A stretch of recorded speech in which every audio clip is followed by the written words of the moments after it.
What if one small act of kindness could change your life forever? Years ago, a struggling single dad gave his only jacket to a shivering young woman at a snow-covered airfield. He never asked for her name, never expected to see her again. But life and kindness have a way of circling back when you least expect it. Today's story is one of quiet heroes, second chances, and the kind of love that grows not from grand gestures, but from quiet, unwavering presence. If stories like this speak to your heart, consider subscribing to our channel. We share human stories that heal, inspire, and remind us what truly matters. Now settle in. You won't want to miss what happens when a man who once gave everything is finally given something back. This is Wings of a Promise. A struggling single dad lent his jacket to a shivering girl. Years later, she returned in a jet. The snow came early that year. It was only mid-November, but the winds howling across the Montana plains carried with them a cruel bite, sharp and unforgiving, the kind of cold that settled into your bones and didn't let go until spring. Ethan Cole shoved his gloved hands deeper into the pockets of his weather-worn jacket as he crossed the tarmac, boots crunching on the frozen ground. He had just finished repairing a faulty fuel line on an old Cessna 172, the kind of job that paid just enough to keep the lights on in his little house off Ridgeway Road. His toolbox clanked at his side as he approached the hangar, the golden glow from its single lamp casting long shadows across the otherwise darkened airstrip. "Dad!" a small voice called from inside. Ethan turned, smiling despite the cold. His 10-year-old son, Noah, popped his head out of the hangar door, bundled in an oversized coat and knit beanie.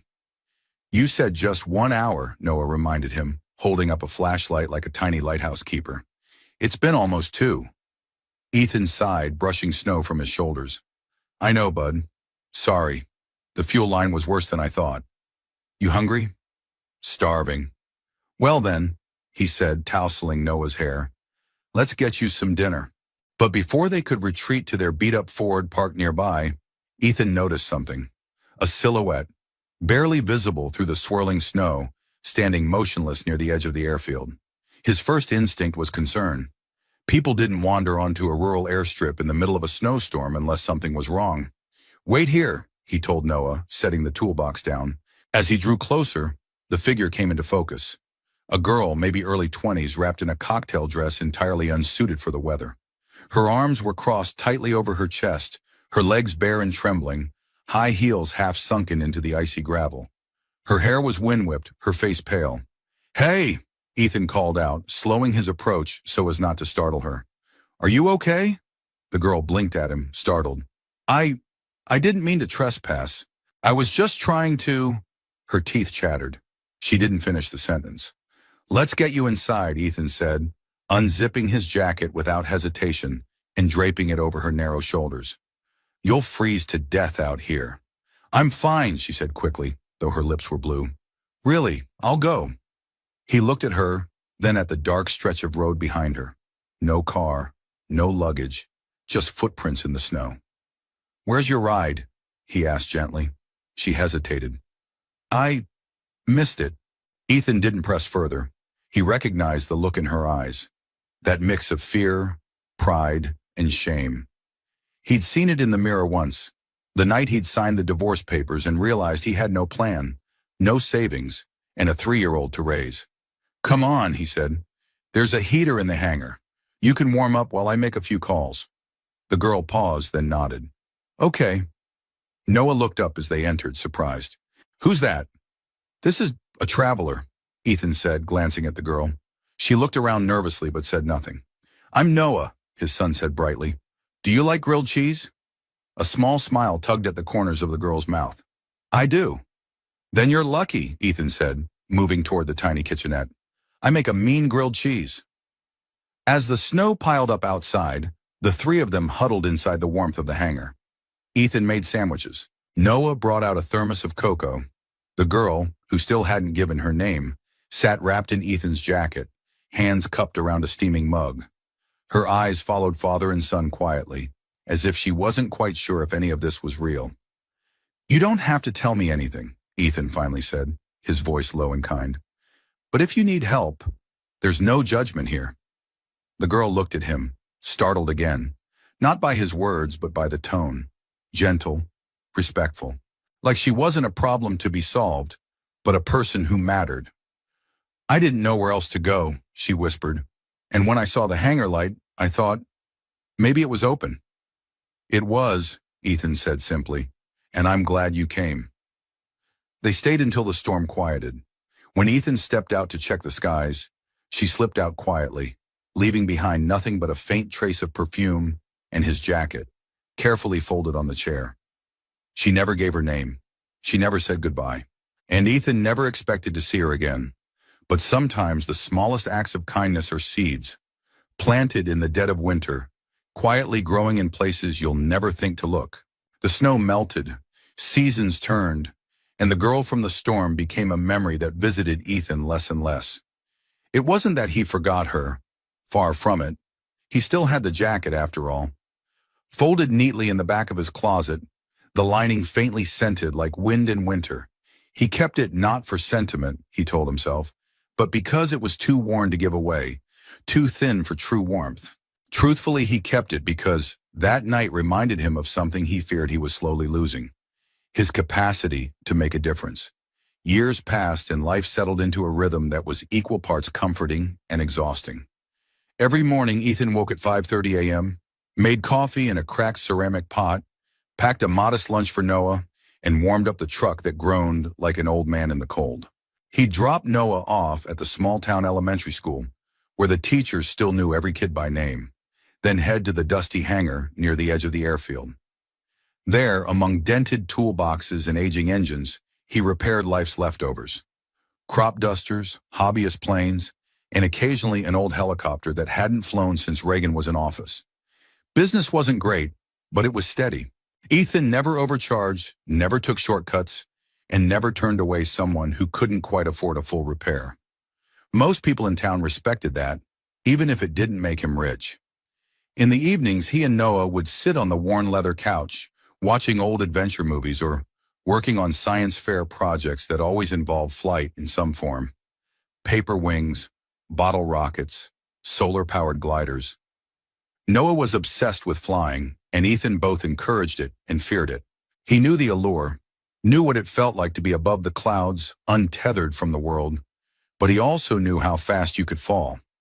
Once, Ethan had flown helicopters for the National Guard. Medevac missions mostly, the kind where you didn't get to choose how bad the day would be. That life had ended after Noah's mother left. She hadn't wanted a husband who was always gone, or a child she never planned for. One day, she just stopped returning texts, and by the time Ethan tracked her down, she'd filed custody relinquishment papers. It had been just the two of them ever since. He didn't talk much about the military anymore, not because it brought pain, but because it felt like a life that belonged to someone else, someone stronger, someone freer. These days, his world was smaller, grounded by grease stains, grocery bills, and goodnight stories. Still, there were moments that shimmered, like when Noah would randomly grab his hand in the middle of the grocery store, or when the boy tried to mimic his serious mechanic face and failed miserably. That was the magic, Ethan thought, not in grand gestures or sweeping romance. It was in grilled cheese dinners, Sunday morning pancakes, and the quiet comfort of knowing your child felt safe enough to fall asleep in the car. One such Sunday, while they were fixing a broken garden gate, Noah asked, "Do you think I'll ever fly a real plane, like the ones in the movies?" Ethan paused mid-swing with his hammer. "I think if anyone could, it'd be you," he said, nudging Noah's baseball cap. "But flying's not about how high you go. It's about how steady you land." Noah blinked. "Is that what you used to do? Land steady?" Ethan gave a quiet chuckle. "Some days better than others." They never talked about his past much. Noah didn't ask why his mother wasn't around. He didn't ask why they never flew anywhere, or why the mailbox often held bills marked in red. He just accepted the life they had, and in doing so, made it bearable. Still, there were nights Ethan lay awake, staring at the water stains on the ceiling, wondering if this was all he could offer. He'd done everything right, worked hard, loved his son with everything he had, yet the road ahead looked just as narrow as the one behind. He wasn't bitter, just tired. Then came the letter. It arrived on a Tuesday, tucked between an auto parts catalog and a coupon booklet. At first glance, it looked like junk mail. Cream-colored envelope, no return address. But inside was a single page, hand-signed. The local council was considering selling off portions of the old airfield, including the hangar Ethan rented. Developers wanted to turn the land into a storage facility. Unless Ethan could buy the lot outright, he'd have 60 days to vacate. He read the letter 3 times. Buy the lot? With what? His savings amounted to barely enough to cover rent and groceries for the month. The thought of relocating the hangar, the tools, the business, it was unthinkable. No one noticed the look on his face that night and asked, "Are we moving?" Ethan shook his head too quickly. No, nothing like that. But something had shifted. The place he'd built, humble as it was being chipped away. The life he'd tried so hard to anchor for Noah was cracking at the edges. He stared out at the empty airfield, snow now long gone. The horizon stretched wide and uncertain. In his gut, he felt the stirrings of a storm. Not one made of snow or wind, but of change. It was a Thursday afternoon in early spring when the sky broke its silence. Ethan had been elbow deep in the innards of a twin-engine Piper Seneca, sweat beating at his temple despite the mild air. The hangar smelled like hot metal and old grease. He barely noticed the distant hum at first, until it grew louder, sharper, like something slicing through the clouds with purpose. He stood upright slowly, squinting into the sunlight. A jet, not just any jet. It was sleek, long-nosed, silver and white with a deep navy stripe that shimmered like water. The roar of its descent filled the air, vibrating against the corrugated metal walls of the hangar. The runway, dusty and cracked in places, hadn't seen a plane of that caliber in years. Ethan wiped his hands on a rag, stunned. Corporate jets didn't land here. The only traffic this place got these days were hobby pilots, crop dusters, and the occasional emergency landing during weather diversions. No one with a plane like that chose to stop in rural Montana without a damn good reason. The jet touched down with surgical precision, kicking up a loose cloud of gravel and dust. The hangar's old phone rang just as Ethan stepped outside, but he didn't bother answering it. Instead, he jogged toward the edge of the airstrip as the aircraft taxied slowly to a halt. By the time he reached it, the cabin door had already lowered. Out stepped a man first, tall, broad-shouldered, and dressed in a suit so pressed it practically announced his paycheck. He glanced around the empty landscape with practiced detachment, then stepped aside, and then she appeared. Ethan's breath caught in his throat. She descended the stairs with a grace that didn't quite belong to the dust-blown airstrip. Dark hair tucked into a simple bun, slim trousers and a cream blouse under a tailored blazer. Sunglasses, large enough to veil half her face, did little to hide the sharpness of her jawline or the poise in her step. He couldn't place her, but something pulled at him, a tickle at the back of his mind, a ghost brushing the edge of memory. "Can I help you, ma'am?" he asked, falling into his usual tone, polite, firm, helpful, but reserved. The woman turned toward him, removing her sunglasses slowly. Their eyes met, and in that instant, the ground beneath his feet felt just slightly unfamiliar. Her eyes were darker now, steadier, but he'd seen them before. Not here, not like this. In the dead of winter, years ago, wrapped in wind and fear and shadows. "I'm looking for Ethan Cole," she said. Her voice was low, deliberate. It carried the weight of someone used to being heard. "That'd be me." She smiled then, just slightly. "I was told you're the best mechanic this side of the Mississippi." He blinked. "I'm the only mechanic this side of the Mississippi." She chuckled, a light melodic sound that didn't quite fit the tension in the air. "Even better." He stood motionless for a beat, then nodded toward the hangar.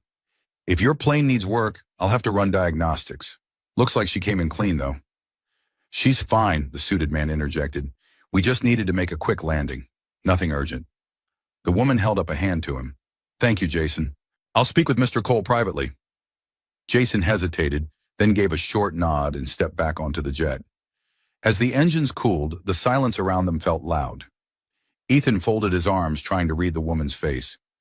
"Mind telling me why you're really here?" She glanced toward the horizon, where the mountains framed the sky like a painting, and then looked back at him. You once gave a stranger your jacket on a night she might not have survived, she said softly. Ethan stared at her. I told you I was fine, she continued, and you didn't push. You brought me in. You made grilled cheese sandwiches. You let me be invisible, just long enough to feel like a person again. Ethan's throat tightened. You? I never forgot, she said, stepping closer. Not for a single day.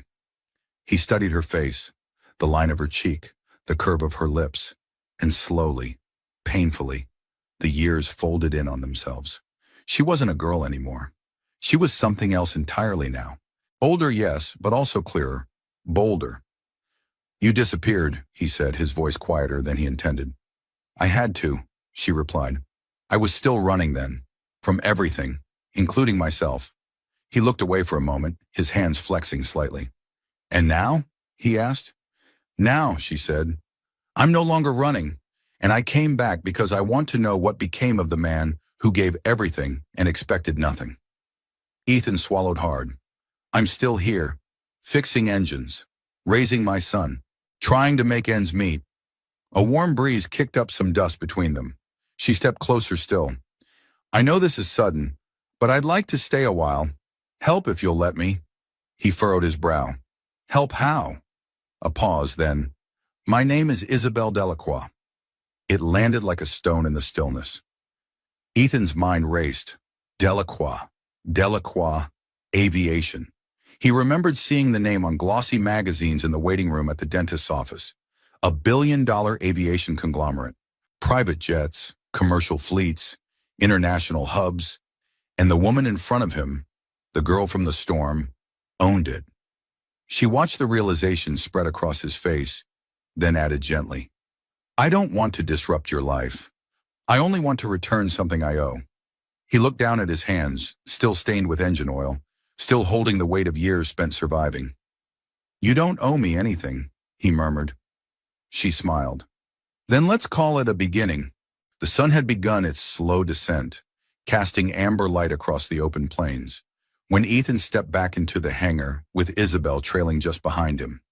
She paused at the threshold, her gaze sweeping over the place, the rusted metal shelves, the pegboard of mismatched tools, the scent of oil and old pine. Nothing had changed, and somehow that undid her more than if everything had. I can't believe this place still smells the same, she said quietly. Ethan arched a brow. You remember the smell? She gave a small smile, brushing her fingers along the workbench edge. I remember a lot of things. The hum of that old space heater, the way you sliced grilled cheese sandwiches diagonally, like it mattered. He blinked. It does matter. Triangles melt better in your mouth. A soft laugh escaped her, genuine and short-lived, like a sound she hadn't made in years. But it settled between them, drawing the past closer. Noah looked up from the back corner where he was assembling a small model helicopter, his brow furrowed at the sight of the elegantly dressed woman stepping inside like she belonged. Hi, he said cautiously. Isabelle knelt to his level, offering a warm smile. You must be Noah. He nodded slowly. Do I know you? No, she replied gently. But I know your dad. He once made the best grilled cheese I've ever had. Noah grinned at that. He still makes that every Friday. I'm glad some things haven't changed, she said softly, standing back up. Ethan cleared his throat. So, what exactly are you doing here, Isabelle? Not just passing through. She walked over to the window, folding her arms as she looked out at the dusty runway. I was in Denver on business when I saw a map. This place was marked in the back of my mind for years, like a pin with no label. I knew one day I'd come back, I just didn't expect it to feel like this. Ethan leaned against the wall, crossing his arms. Like what? Like a story I didn't finish, she said, turning to face him. And maybe it's foolish, but I wanted to see if you were real. If that night, your kindness, was just a moment or part of who you are. He shrugged. I help people. That's not a big deal. It was to me. She said it without hesitation. No grandeur, no dramatics, just the kind of raw honesty that makes a man pause. There was a silence between them. Not awkward, but full. Full of unasked questions and memories neither had ever truly unpacked. Then her eyes fell on the coat, still hanging on the hook by the door. Weathered, familiar. It looked almost out of place now, like a relic. She walked over slowly, running her fingers across the collar. "You kept it," she murmured. Ethan shifted uncomfortably. Didn't seem right to throw it away. "I remember how it smelled that night, like metal and soap and hope." Her voice trembled at the end, though she quickly masked it. "I was cold, starving, and too proud to ask for help. You gave it anyway." "I didn't think twice," he replied. "That's the part I've never forgotten." She turned to face him fully now, more open than she'd been since stepping off the jet. "I need to ask you something." "Go ahead." What would it take?" she said, her voice calm but edged with something fierce beneath. "To get you to work for me?" Ethan blinked. "What?" "I want you to come with me. Work on my aircraft team. I'm building something bigger. A fleet for humanitarian use. Private but purpose-driven. I need people I trust. People with steady hands and good hearts." He let out a dry laugh. "That's a generous compliment, but I'm not your guy." "Why not?" He gestured around. "Because I have a life here. A son. A routine. Because I fix things with duct tape and faith, not corporate budgets." Isabel took a step closer. "That's exactly why you are the guy. I don't need another engineer with a resume full of acronyms. I need someone who won't look at a girl in a snowstorm and walk away." He looked at her, really looked, and saw not just the billionaire woman or the memory of a girl in heels shivering in moonlight, but someone who had earned every inch of the distance between then and now. Still, he shook his head. "I'm not built for your world, Isabel." She didn't argue, not with words. Instead, she looked around once more, her expression softening. Then without a word, she walked back to the coat, took it off the hook, folded it neatly, and set it on the workbench. "I'll be in town a few days," she said. "Think about it." As she turned to leave, Noah called out, "Do you still like grilled cheese?" Isabel paused at the door, smiled back over her shoulder. "Always." And then she was gone, the door creaking closed behind her. Ethan stood in the silence that followed, hands at his sides, jaw clenched with something he couldn't name. His eyes fell again on the folded jacket, and for the first time in years, it didn't look like a memory. It looked like a question. The next day dawned with gray skies and the threat of rain. Ethan stood beneath the hangar's wide awning, watching storm clouds creep low over the hills. The air was thick, electric, the kind of weather that made you restless without knowing why. He had barely slept. Isabel's return had unsettled something in him, not just the memory of that long-ago night, but a deeper ache, the kind that whispered, "What if your life could still change? What if you're allowed more than just surviving?" He didn't like the whisper. He didn't trust it. "Dad?" Noah's voice pulled him back. Ethan turned. The boy stood behind him in his school hoodie, backpack slung lazily over one shoulder, a half-eaten granola bar in his hand. "You okay?" Noah asked, squinting up at the clouds. "Yeah," Ethan replied. "Just watching the weather." "She coming back today?" the boy asked, not looking at him. "Who?" Noah grinned. "The lady with the jet." Ethan chuckled despite himself. "Probably. She said she'd be in town a few days." Noah looked thoughtful for a moment, then asked, "Did you like her? From before, I mean." Ethan paused. "I didn't know her. But you remember her?" He nodded. "Yeah, I remember she looked cold and lost." "She doesn't look lost now." Ethan studied his son for a moment. Noah wasn't probing. He was just curious. Honest and open in a way adults forget how to be. "She's not the same person anymore," Ethan said softly. "Neither am I," he didn't add. Later that afternoon, as the clouds finally split open and rain began to fall in earnest, Isabel returned, but not in her sleek jet. She arrived alone in a rented SUV that looked comically out of place on the narrow gravel road leading to the hangar. Ethan met her at the door, rain dripping from the brim of his cap. "Didn't expect you in a Ford," he said. She offered a wry smile. "I try not to make a habit of descending from the sky every time I want to talk." "Progress," he muttered, stepping aside so she could enter. She wore a deep green raincoat over jeans and boots. Simple, practical. Yet she carried herself with the same quiet certainty that unsettled him more than any storm outside. They stood in silence for a moment before she spoke. I didn't come here to recruit you, she said. Ethan raised an eyebrow. Well, not just to recruit you, she amended. I came because I owe you more than a job offer. He said nothing. I was 22, she began, fresh out of a halfway house, still terrified of mirrors. I'd spent my teenage years bouncing between foster homes and shelters, always one misstep away from disappearing completely. Ethan felt his chest tighten. That night, she continued, I'd just run from a party I wasn't invited to, one of those charity galas where rich people pretend to care. I'd snuck in, hoping to find someone, anyone, who remembered me, but no one did. Her voice grew quieter. I didn't have a coat. I hadn't eaten in 2 days. And I remember thinking that if I collapsed on that airfield, no one would find me until spring. Ethan swallowed hard, hands tightening around the rag he didn't realize he'd been holding. And then you appeared, she said. A stranger with kind eyes and a jacket that smelled like soap and rust. You didn't ask questions. You didn't look at me like I was broken. You just saw me. He couldn't meet her gaze. The weight of it was too much. I left before you woke up, she admitted. I was ashamed. I didn't know how to say thank you, or sorry, or please help me. But that night changed me. She reached into her coat pocket and pulled out a small worn notebook. The edges were frayed, the cover faded. She handed it to him. Ethan opened it slowly. Inside were pages of handwritten notes, journal entries, scattered thoughts, memories scrawled in neat but hurried script. Near the middle, one passage stood out, circled in red ink. The man in the hangar gave me warmth without asking my name. I will build a life that one day honors that gift. He looked up at her.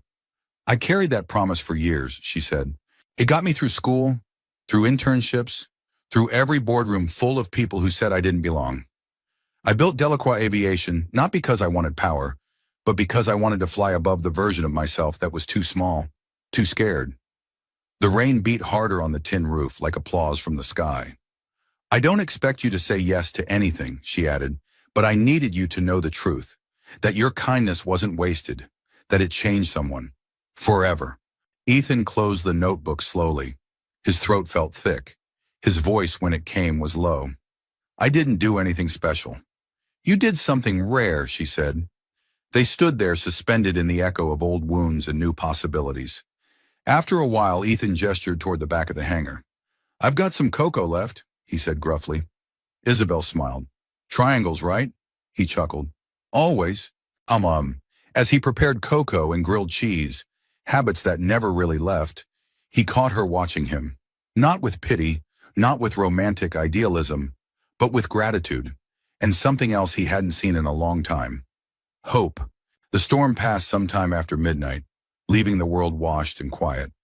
By morning, the sky was a brilliant, reckless blue, the kind that made the Montana plains stretch wider, made possibilities feel a little less like wishful thinking.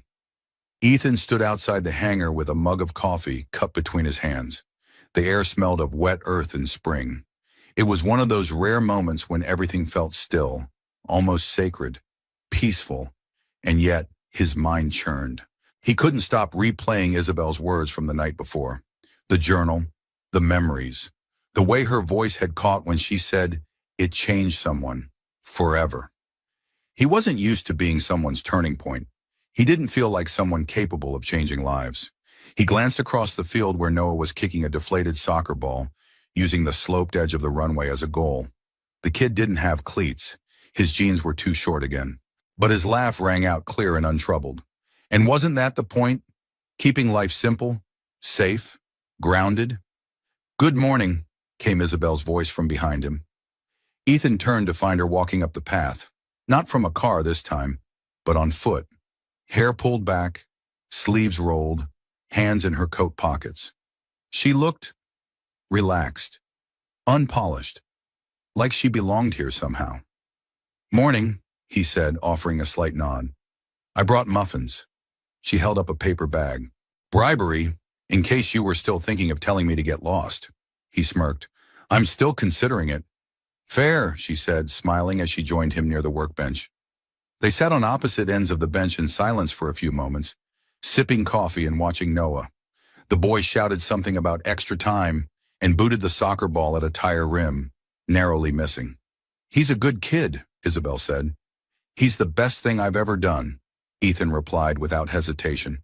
She looked at him, quietly thoughtful. "You've done a lot of good, Ethan. Probably more than you give yourself credit for." He shook his head. "I'm just trying to make rent and keep him fed. I'm not out here changing the world." "Maybe not the whole world," she said softly. "But mine, yes." He didn't respond. Instead, he looked back out toward the open field, jaw clenched against a rising discomfort he couldn't quite name. Finally, Isabel stood, brushing crumbs from her jeans. "I should be honest with you. I'd prefer it," he said. "My team's expanding," she began. "Not the commercial side, the philanthropic division. We're building a fleet of smaller jets designed for medical transport, crisis response, resource delivery. Think flying hospitals, emergency relief in places no one else will go." Ethan blinked. "And you want me to, what? Consult?" "I want you to lead, Ethan. Oversee maintenance, help recruit and train a new generation of aviation engineers, mechanics who don't come from Ivy League programs or corporate culture, but from real life. People like you." He stared at her, stunned. "You're serious?" "Dead serious."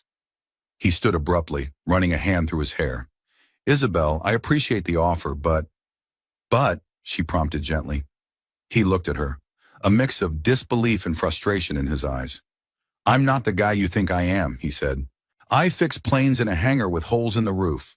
I buy used parts and haggle with suppliers to stretch every dollar. I've never managed a fleet or trained a team. I don't even have a college degree." "You have something better," she said, stepping toward him. "You have instinct and grit and a way of seeing problems before they become catastrophes. You taught yourself how to keep things flying long after they should have fallen apart. That's leadership, Ethan. That's vision."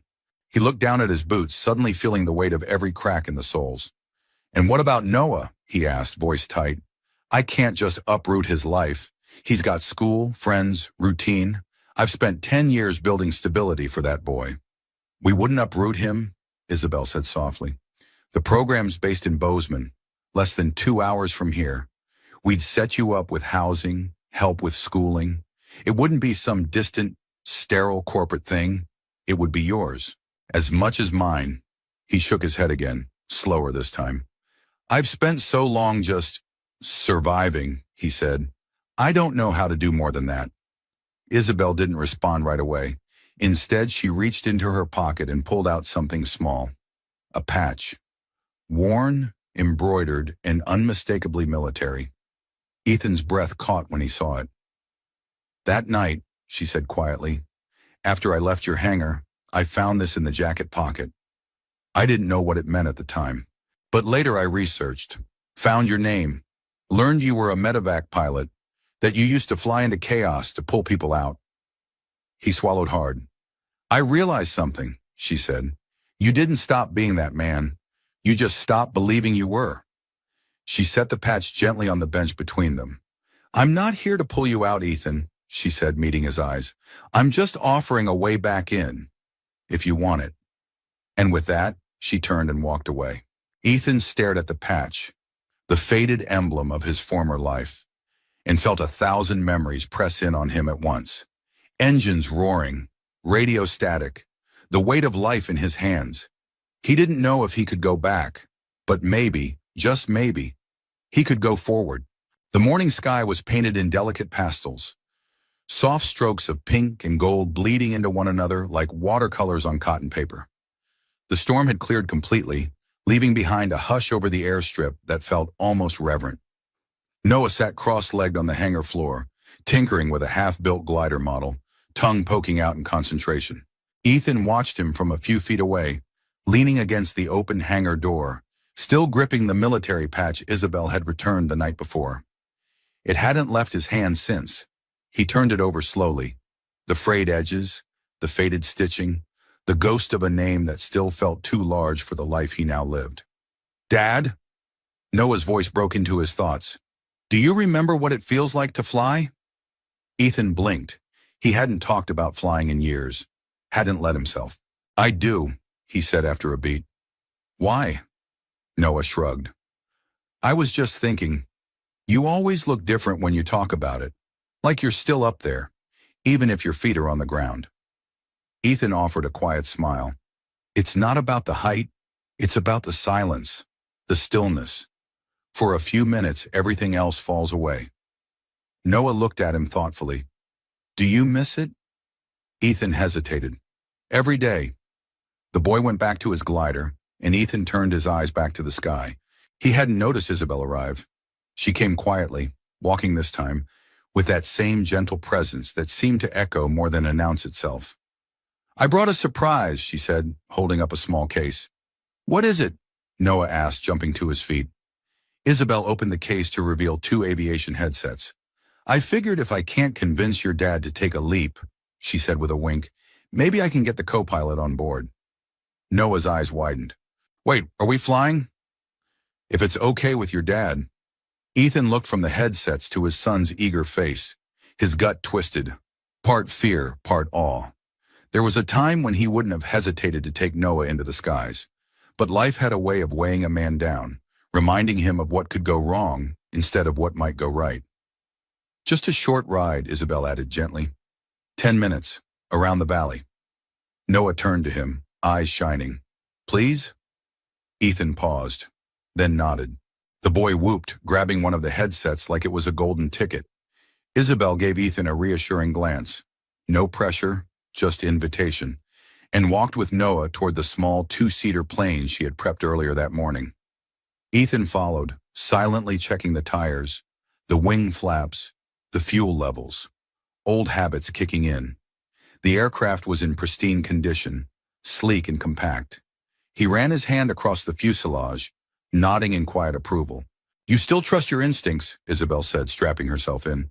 That's a good sign. Noah climbed in beside her, practically vibrating with excitement. Ethan helped buckle him in, then crouched beside the cockpit. You okay? He asked. Are you kidding? Noah grinned. This is awesome. Ethan ruffled his hair, heart thudding. All right, keep your hands off the controls unless she says otherwise. Yes, sir. He stood back, hands on his hips, and watched as the propeller spun to life. The engine purred, smooth and confident. Isabel taxied the plane toward the edge of the runway, gave Ethan a small wave through the windshield, and then they were off. Ethan stood frozen as the plane rolled, gained speed, and lifted off with the grace of a bird taking flight. It rose steadily, circling wide above the valley. For a moment, it looked like a toy against the vast Montana sky, a quiet silhouette gliding through gold and blue. He didn't realize he was holding his breath until the plane turned and arced low over the hangar, dipping its wings slightly as if to say, You see this? You made this possible. 10 minutes later, they touched down smooth as silk. Noah stumbled out first, cheeks flushed with adrenaline and joy. Dad, that was insane. She let me hold the yoke for a second. I mean, not really steer, but she showed me everything. Ethan laughed, some of the tension in his chest finally breaking. You okay? Isabel asked him, stepping out. He nodded. You made his year. She smiled. Good, because you made mine a long time ago. He looked at her then, really looked, and something inside him softened. They walked back toward the hangar together, Noah trailing behind, narrating every second of the flight to himself like a play-by-play announcer. You know, Isabel said gently, he believes you can do anything. Ethan sighed. He doesn't know the weight of failure yet, but he knows the power of presence, she replied, and that's more than most kids ever get. They reached the workbench where the glider model lay waiting. Isabel ran her fingers along the wooden frame. Do you remember what it felt like the first time you flew? She asked. Ethan's eyes went distant. Yeah, I was 17. My instructor said I gripped the stick so tight I nearly snapped it in half. What changed? I let go. She nodded slowly. Maybe it's time to do that again. He didn't answer. Not yet. But he didn't walk away either. Later that evening, as he tucked Noah into bed, the boy looked up at him sleepily. Dad? Yeah? Do you think flying is kind of like being close to God? Ethan blinked. Why do you ask? Because up there, everything feels possible. Ethan brushed a hand over Noah's hair and kissed his forehead. Yeah, kid, he whispered. It does. The news spread the way small-town gossip always did. Quiet at first, like smoke curling under a door, until suddenly it was everywhere. Someone had seen the jet. Then someone else saw Isabel driving the rental SUV up and down the gravel roads near the Cole property. And by the time she made the mistake of walking into Dottie's diner for a black coffee and a slice of pie, every pair of eyes turned like sunflowers following light. Ethan had warned her, gently, that small towns had long memories and short patience. But even he hadn't expected the sheer volume of speculation. The whispers weren't cruel, at first. They were curious, nervous, and always punctuated with a shrug that said, "Who are we to judge?" But then came the murmurs. "She's a billionaire. What's she doing hanging around a single dad? Thinks she's buying the hangar? Maybe she's here for charity, or maybe he's just lucky." Some of it made its way to Ethan in indirect ways. At the hardware store, in line at the gas station, through half smiles and lingering glances that asked questions they never had the courage to say aloud. But the worst was when Noah heard it. They were leaving the grocery store, arms full of paper bags, when the boy looked up and said, "Someone at school said you're going to marry a rich lady and leave." Ethan stopped short. The air around them was still, heavy with unspoken worry. "What?" Noah kicked a pebble down the sidewalk. "They said you were just fixing her plane so you could move into a mansion and forget about us." Ethan set the bags down and knelt beside him, eyes soft. "Hey, first of all, there's no mansion. Second, there's no leaving. You and me, we're a team. That's not changing." Noah nodded slowly, but his shoulders stayed tense. Later that night, Ethan found himself pacing the hangar, the old patch still in his back pocket. He ran his hand over the worn frame of the Piper's wing, as if the metal could give him answers. Isabel arrived just before dusk. She didn't park this time. She walked, coat drawn tight against the wind, her steps slower than usual. Ethan turned as she entered, sensing the shift in her. "You heard," he said. She gave a small nod. "It's not the first time people have talked behind my back. It probably won't be the last." He studied her, frowning. "But it bothers you." She hesitated. "Not for me. For you. For Noah.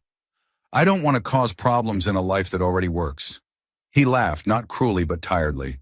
"It barely works, Isabel." "But it's yours," she said. "You built it, and I don't want to be the reason it cracks." Ethan leaned back against the workbench, arms crossed. "So what? You gonna vanish again?" She looked up, wounded. "That's not fair." "Is it?" Silence stretched between them. "I'm not ashamed of what we shared," she said finally. "That night changed me, and so has this week. But if I stay too long, they'll turn your story into mine. You'll become the guy she helped instead of the man who helped me." Ethan exhaled slowly. The wind outside had picked up, rustling the loose tin on the roof. "I didn't ask for attention," he said. "I know. And I didn't ask you to come back." She flinched at that, but said nothing. He sighed, pinching the bridge of his nose. "I'm sorry, that came out wrong." "I get it," she said. "You're proud." "Damn right I am," he muttered. "I've scraped and clawed to give Noah something steady. I've said no to better jobs, easier paths, because I wanted him to grow up knowing who he was, not who people thought he should be." "I respect that," she said gently. Ethan looked at her, jaw clenched. "But you walk in with a jet and promises and ideas I can't even picture. And now the town thinks I'm being bought." Her voice was quiet but firm. "Are you?" His eyes locked on hers. "No," he said. "Then let them talk," she replied. A long pause. Then Isabel stepped closer, placing her hand gently on his arm. "You're not the one who changed," she said. "They did, because they're afraid of the idea that something good could happen to someone like you. That kindness might actually matter. That maybe a small life doesn't mean a lesser one." Ethan looked down at her hand, then at the shadowed floor between them. "I've spent so long keeping my head down," he murmured. "I'm not sure I know how to look up anymore."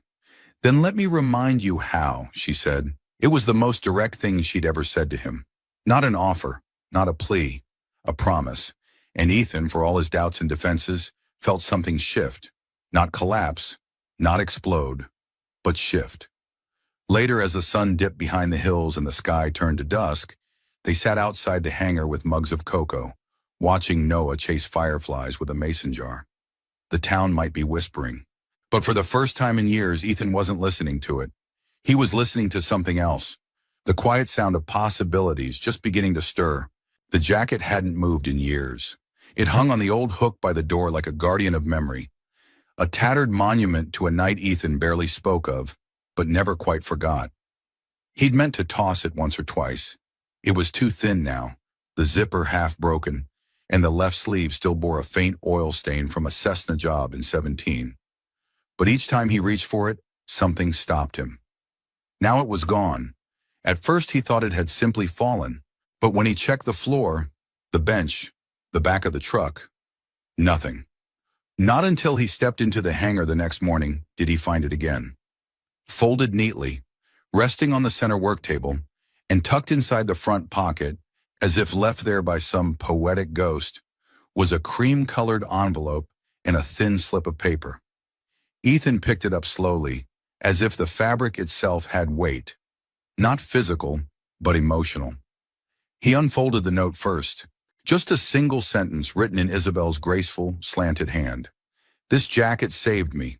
Let me return the favor." The envelope was heavier than expected. Inside was a plane ticket, Bozeman to Seattle, and beneath it, a folded offer contract on Delacroix Aviation letterhead, formal and concise. His name printed at the top, terms below. But it wasn't the salary that caught him. It wasn't even the relocation stipend or housing clause or the generous education benefit for Noah. It was the final paragraph, handwritten below the typed lines. "You once gave without knowing who I was or what I could become. You helped me fly before I ever left the ground. I want to do the same for you. Not as a debt repaid, but as a life shared. No strings, just hope. I'll be waiting." Ethan read it twice, then again. His fingers traced the edge of the paper, heart thudding so loud it felt like thunder beneath his ribs. He sat down hard on the edge of the bench, the jacket still in his lap. It smelled faintly of her now. Something clean, citrusy, bright. He didn't know how long he sat there before Noah wandered in, hair tousled, backpack slung over one shoulder. "Dad?" Ethan blinked. "Yeah, bud." Noah glanced at the jacket. "That hers?" He nodded. "She's leaving?" "She already left," Ethan said, voice low. "Back to Bozeman." Noah frowned. "Why?" Ethan hesitated. "Because she didn't want to make our lives harder." Noah looked down at his sneakers, scuffing the floor with one toe. "She didn't." Ethan's eyes lifted. "I liked when she was here," Noah added. "You smiled more, and you fixed the old heater without grumbling." A corner of Ethan's mouth tugged up, but the smile didn't last. Noah walked over and picked up the plane ticket, reading it carefully. "Is this for you to visit her?" Ethan nodded. "Could be. Are you going to?"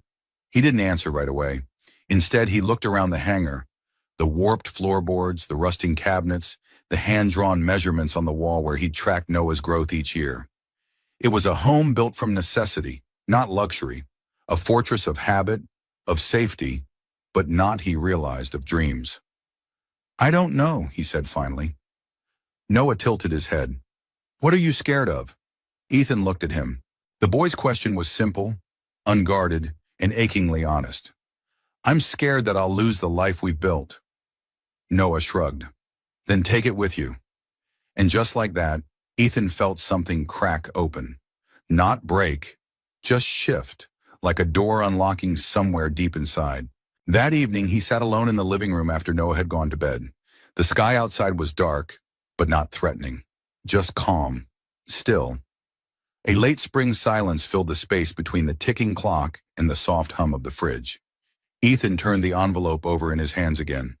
He thought about the nights Isabel had spent here, sitting beside him on the workbench, brushing crumbs from her jeans, sipping cocoa, and remembering who she'd once been. He thought about how she looked at him, not like someone who needed saving, but someone who had saved and hadn't even realized it. He stood, walked slowly to the old cedar chest near the front door, and lifted the lid. Inside were remnants of another life. His flight helmet, folded maps, a pair of aviator wings once pinned to a uniform long since packed away.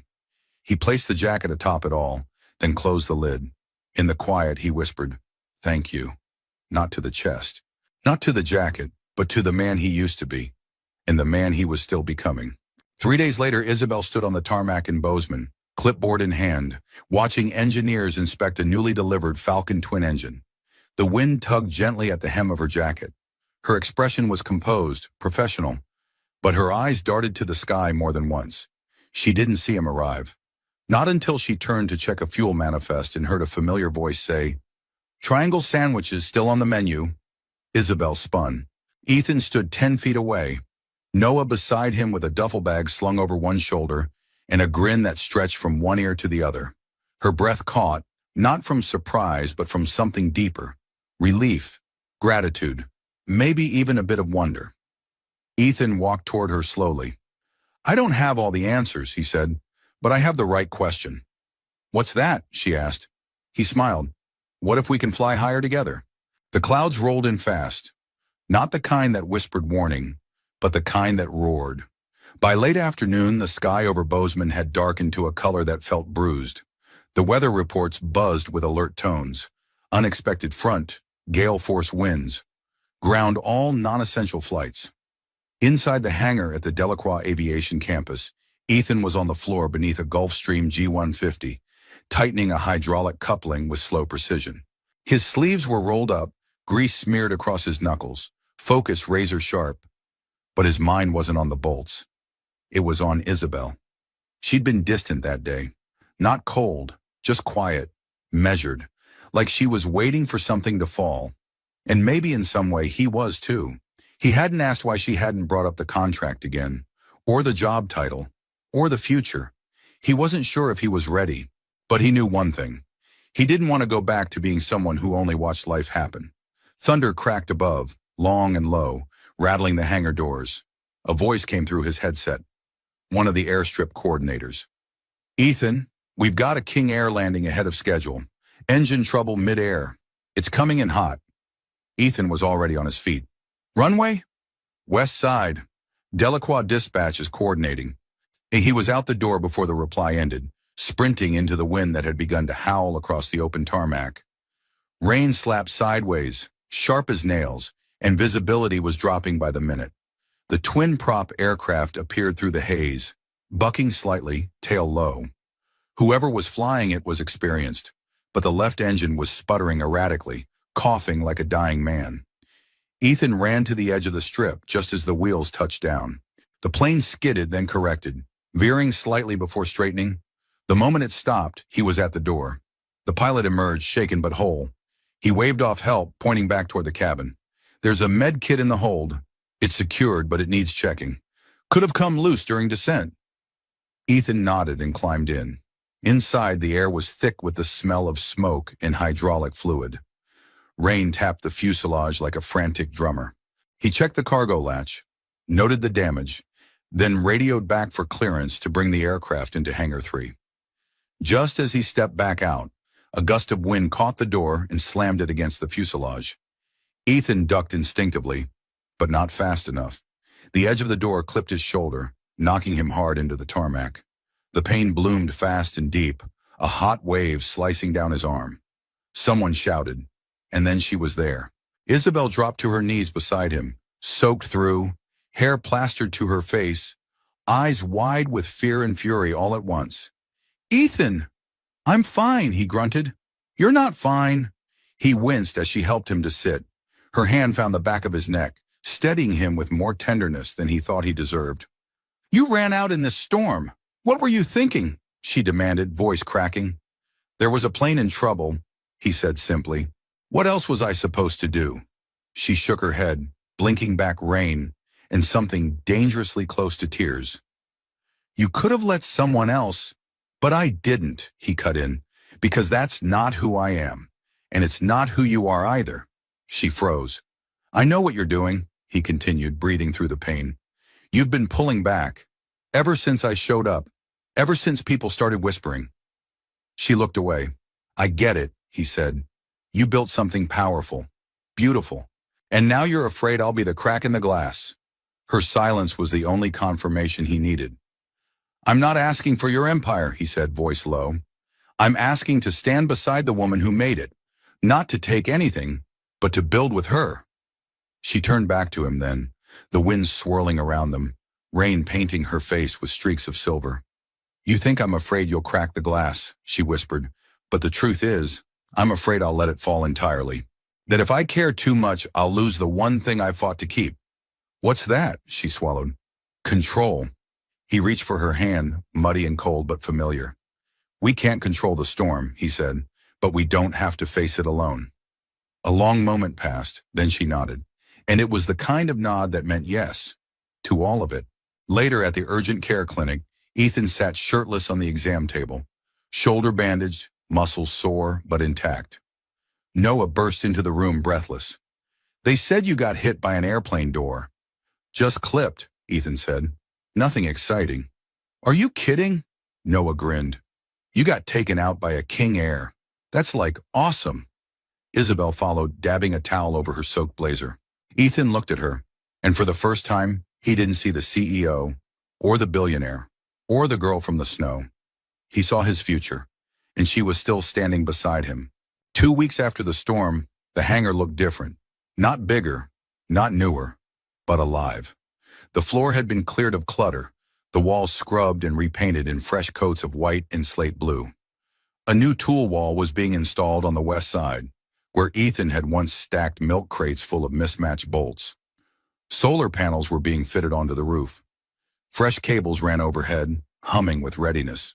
Noah ran through the space barefoot, a wrench in one hand and a clipboard in the other, narrating like a field reporter.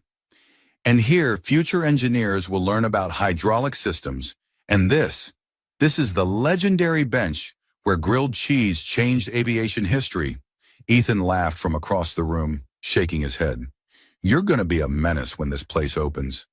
Isabel glanced up from her laptop. "Or a marketing director." They stood side by side near the front entrance of what had once been a dusty, half-forgotten maintenance hangar. Now the words "Wings of Hope" gleamed in new paint above the hangar door, flanked by the simple outline of a winged wrench. A new beginning.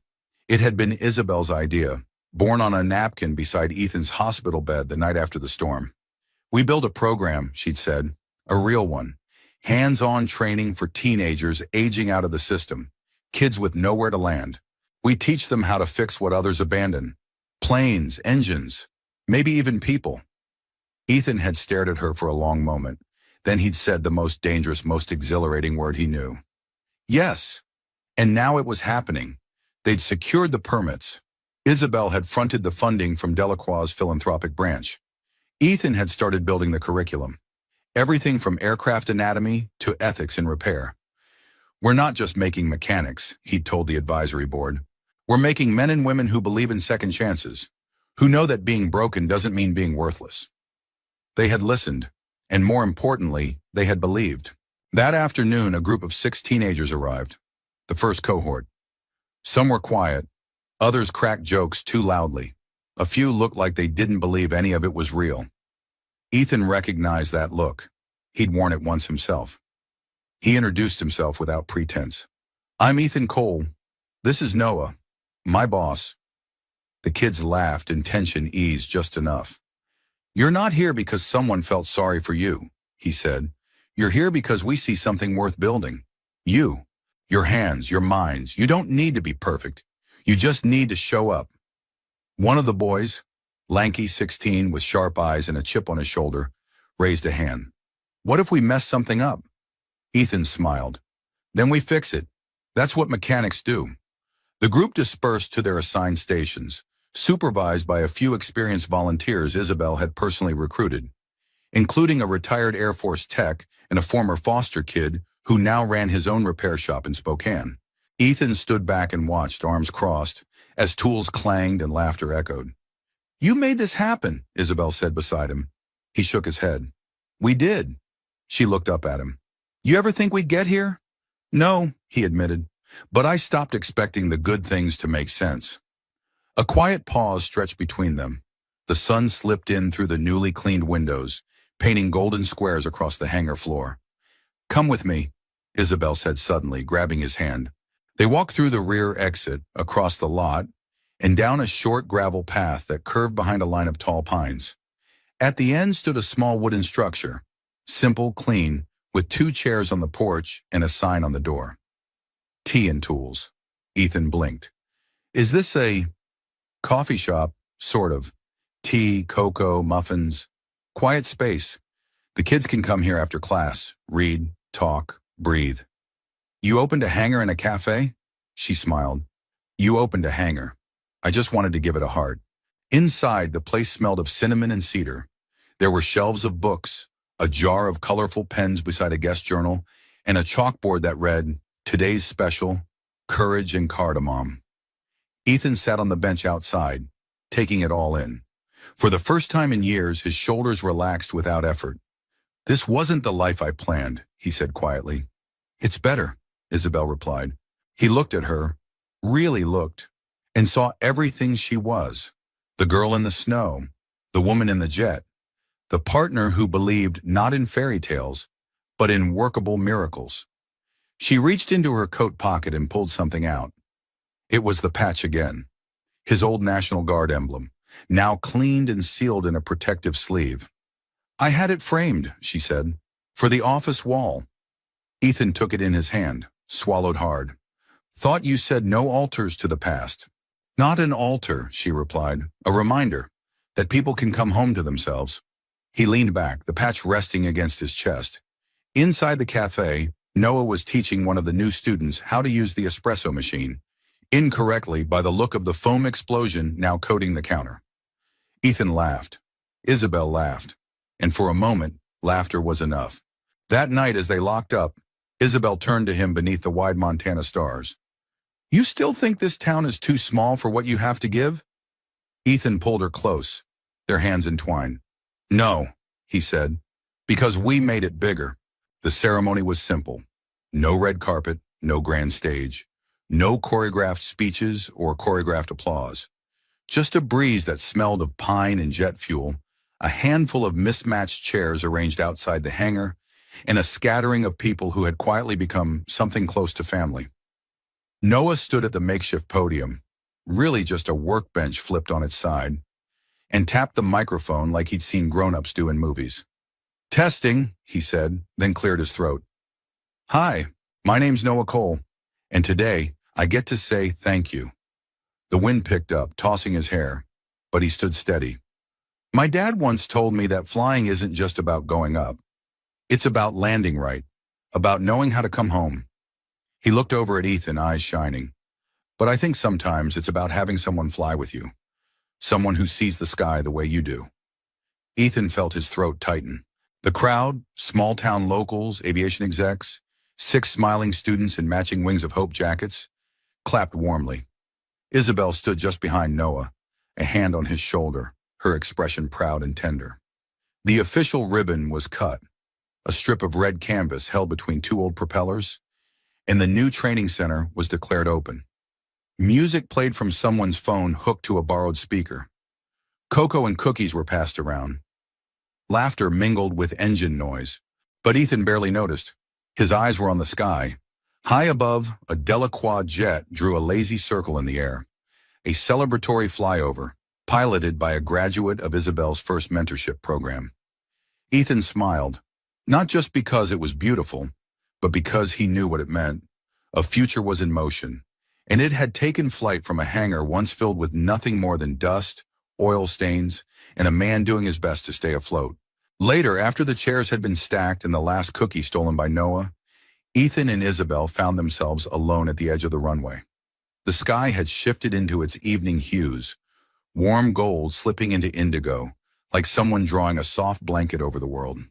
They sat on the tailgate of Ethan's old truck, legs swinging, shoulders touching. For a while, neither spoke, just listened, to wind through the trees, to the echo of laughter still lingering in the gravel, to the kind of silence that says, "You're safe now." Finally, Ethan broke it. "You ever think about that night?" Isabel didn't look at him, but he felt her nod. "All the time." "I didn't even know your name," he said.